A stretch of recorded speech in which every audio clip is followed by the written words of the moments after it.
What's up, my friends? How you doing today? This video I might really have to think about for a minute. I'll think it while I'm doing it. When should we value someone's opinion? I've made videos like this several times in the last couple of years, and I could probably drag some up. Like, I know that people value my opinion on certain subjects, but I'm also the first to say that my opinion is based on only my subjective experience. And I think that a good opinion, a valid opinion in this world means that you're honest about what you really know. And this means you've seen through your ego and you've let it go at one point in your life at least and said, okay, I'm just a human, I'm just part of this whole. It doesn't mean I have to prove myself or know more than the next guy. It just means that I have to know my part. And when a person doesn't know enough about something, it's easy for us to fill in the blanks. And we as humans are pattern-seeking creatures.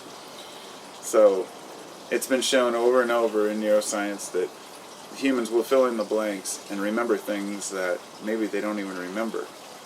You know, there are many mind tricks. There's an amazing show a while back called Mind Games. It was like a little series they did. I think it's on Netflix or something, but maybe a Discovery Channel show or something. But they did all these magician's tricks and illusionist tricks and showed how people can be easily deluded and persuaded. And it's almost the kind of show that you don't want to watch, that people wouldn't want to watch, or would rather be like, I don't want to know this, because when you see how easily you're persuaded and deluded, you see, you know, the kind of bullshit that we create, you know, in our lives, and the kind of bullshit ideas that we create about what's going on around us. Which leads me to the idea of who can you trust when it comes to truth or knowledge. And honestly, you know, after discussing this with so many people,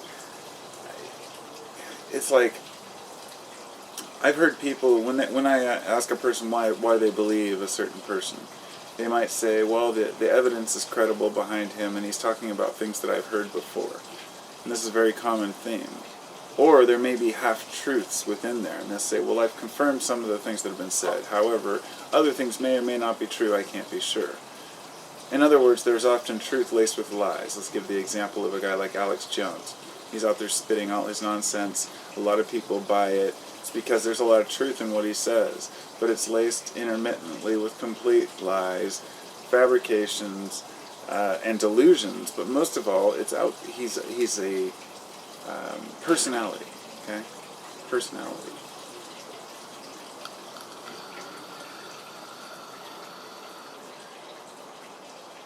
A lot of people are personalities on TV and online, and when you want to know if you can trust a person, I think what it comes down to is the ethos, pathos, and the logos.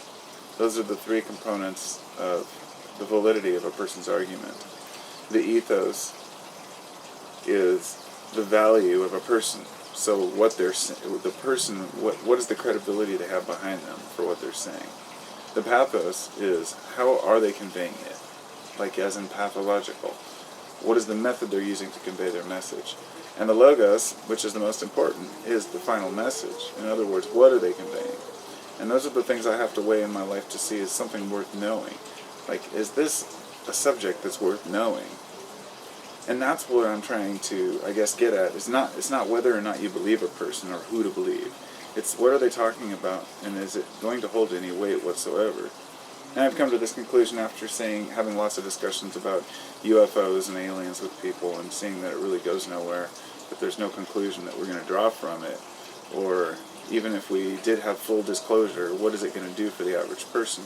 And then it might go into the free energy thing. Well, we'd have all these secrets revealed that we could use, and I would say, okay, what are these particular secrets and how are we going to use them? And then it would go on to something else, and ultimately much of the knowledge is just nonsense. So when we get to what we're listening to, and what we should believe in a world where there's a lot of flooded information, I would say take the things that can help us build a better future for all people, which means we have to think things through. It means we can't be fighting things that we can't see. The invisible enemies are easy to cast a stone at because we don't know where the stone goes. It might hit the wrong person, but when we actually have something that we can stand for and fight for, like the rights, it seems a little harder to fight for now than it does to just pretend we're fighting for something. I don't know. Difficult to express, but I'll leave it at that. Hope you all have a wonderful day. Talk to you all later.